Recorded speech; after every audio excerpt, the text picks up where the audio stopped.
This episode of the Central Valley Music Educators podcast is sponsored by J.H. Tackett Marketing in Hanford. They offer worldwide printing at your fingertips. Find out more at jhtacketmarketing.com.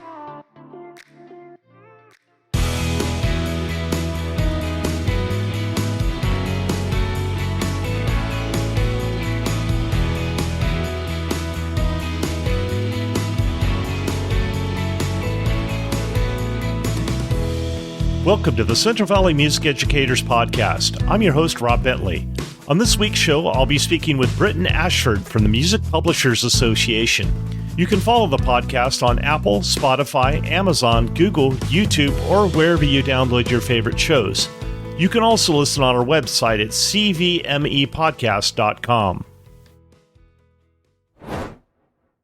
Well, I'm super excited to have with us Brittain Ashford, who is the Executive Director of the Music Publishers Association of the United States and an artistic advisor with Schirmer Theatricals in New York City. In addition to her work with the MPA, she is also a songwriter, arranger, and performer. In 2017, she starred in the Broadway musical Natasha Pierre and The Great Comet of 1812. Welcome to the show, Brittain. Hi, Rob. Thanks for having me. Can you tell us a little bit about the Music Publishers Association and the work that they do? Yeah, so in brief, the MPA is a trade organization made up of print publishers.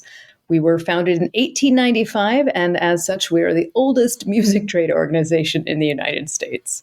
So we serve publishers and the composers they represent through educational outreach and various advocacy efforts. We are a nonprofit. Our goal is to facilitate communication between publishers, dealers, educators, and musicians. One of the reasons I'm with you today. Awesome. Where's the MPA based out of? We're based out of New York. Okay, cool. Hey, it's a crazy world out there, and there's been so many misconceptions about music copyright by music educators. I've gathered a few questions from our listeners, and I'm wondering if you might shed some light on the issues that we faced. In a lot of our music festivals, this is music festival season that we're in right now, and participants are asked to perform with original scores and provide the adjudicators with original scores as well. Why shouldn't they just make photocopies to save money? So looking at the copyright law, permission for duplication for any purpose whatsoever must be secured from the copyright owner.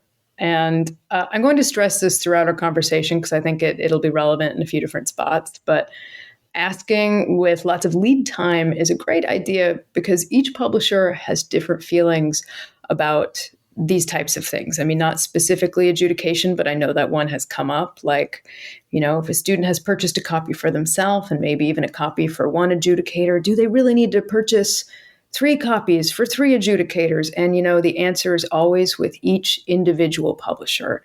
So as the law is written, you just need to ask permission to copy because that's the letter of the law. And I will add that print on demand has made this a lot more economical. It used to be, certainly when I was in high school, if you were doing, a piece from an anthology, gosh, it could be a huge book, a $50 book, but it was only available in that anthology and you had to buy 3 copies of it. And that was sometimes just not possible. But, now so much is available print on demand and publishers do give you the option to buy that 2nd, 3rd, 4th copy right there online. And it's pretty darn affordable. What about the composers and how they're affected by copyright, people copying scores and such illegally? Rob, I'm glad you asked that because in my answer, I didn't even kind of scratch that. That ultimately, when we're talking about copying music, that's who we're hurting.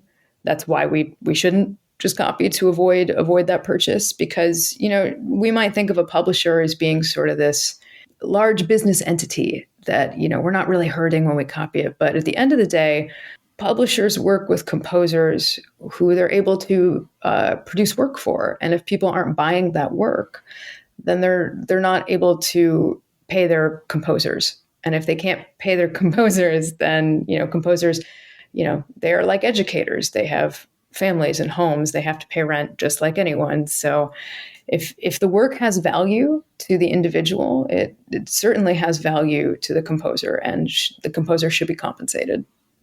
So we have a lot of marching band directors in our listening audience, and some of them have asked me, they want to arrange music for their field shows, for their competition field shows, and they end up going through companies like Trisona Licensing Exchange. And what are some of the things that directors face when they go through using Trisona and the different companies and the rates that they charge?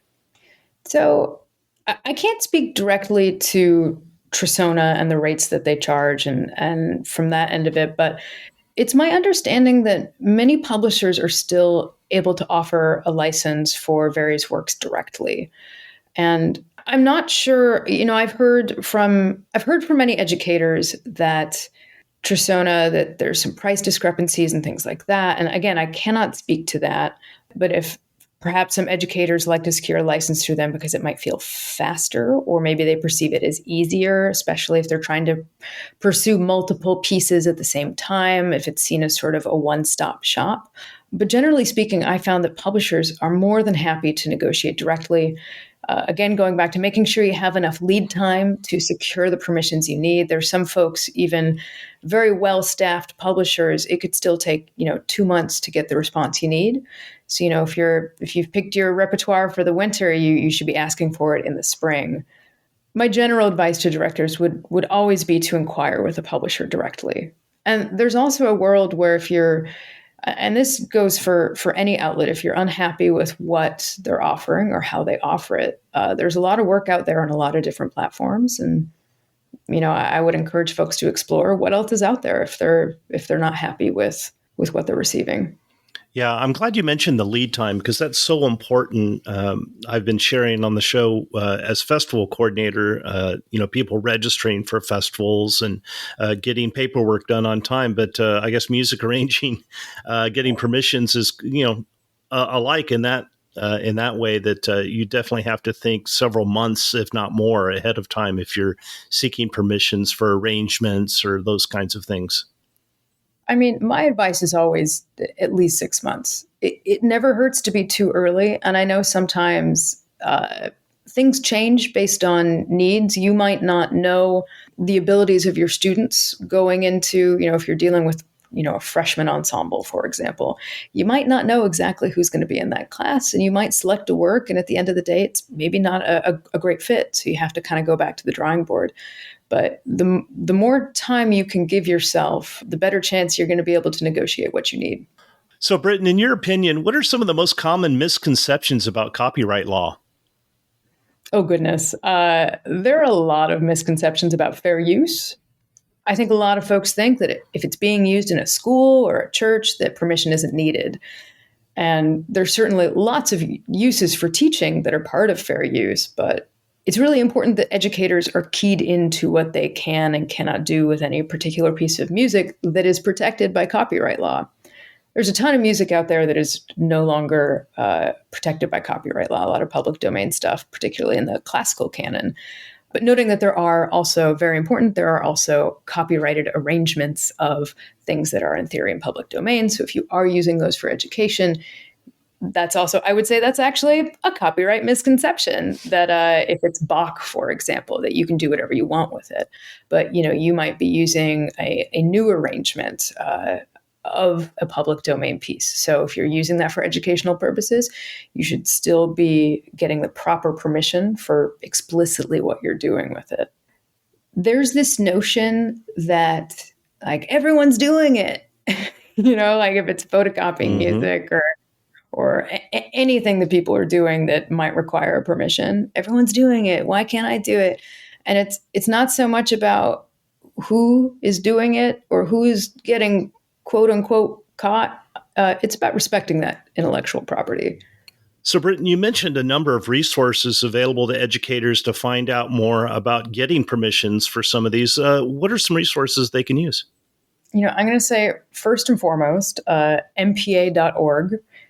Is the Music Publishers Association website. And there's a ton of resources there for educators, including very specific circumstances, permission to photocopy, permission to arrange, how to broadcast, things like that.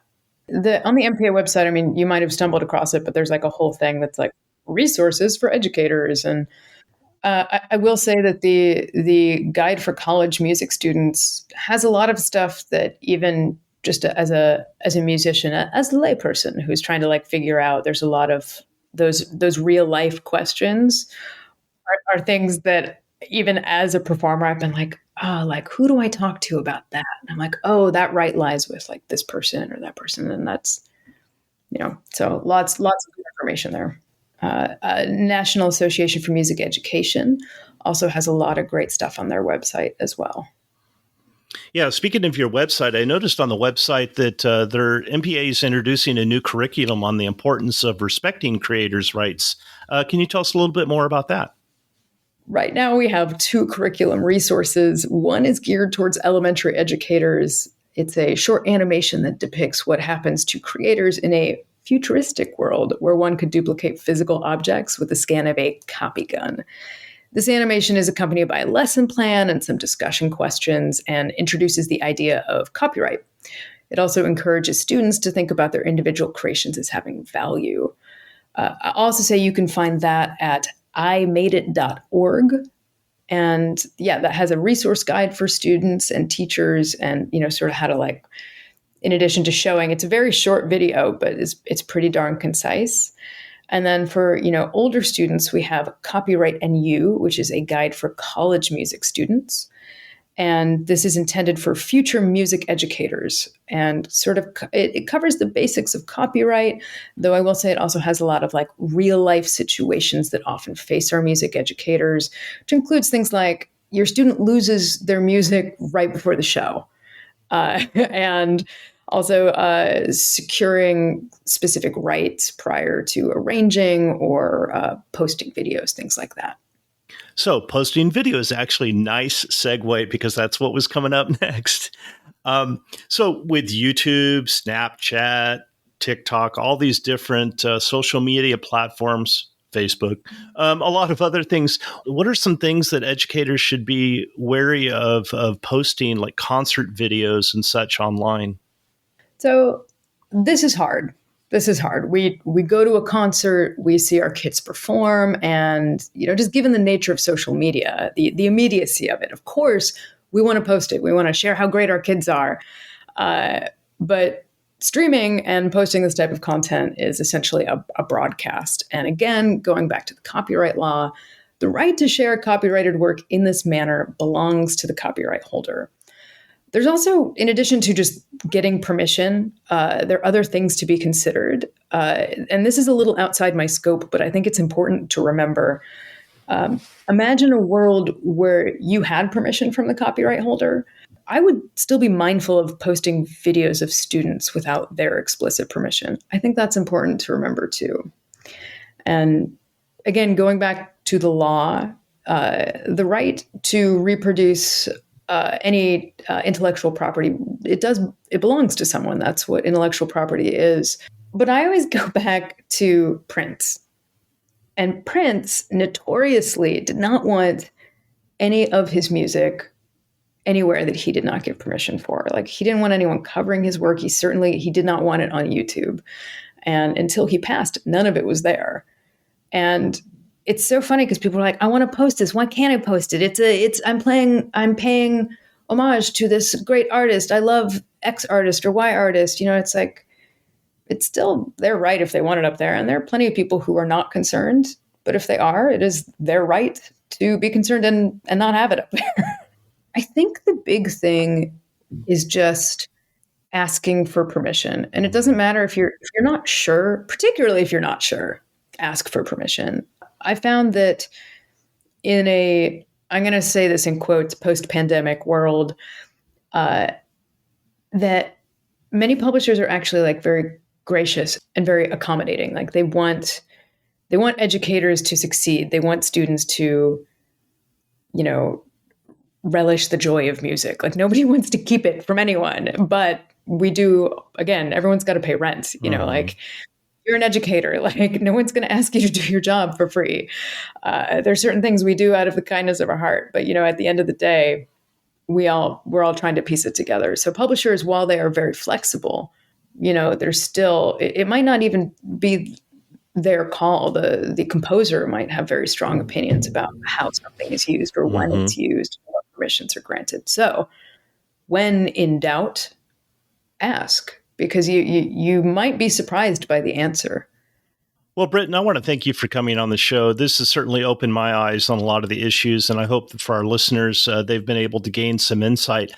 In the show notes, I'll put not only the link to your website and the MPA website, but several of the other resources that you mentioned. I just want to thank you for taking the time to come on our show, and I want to wish you the best of luck in your endeavors, both profit and nonprofit in your career. You do some great work.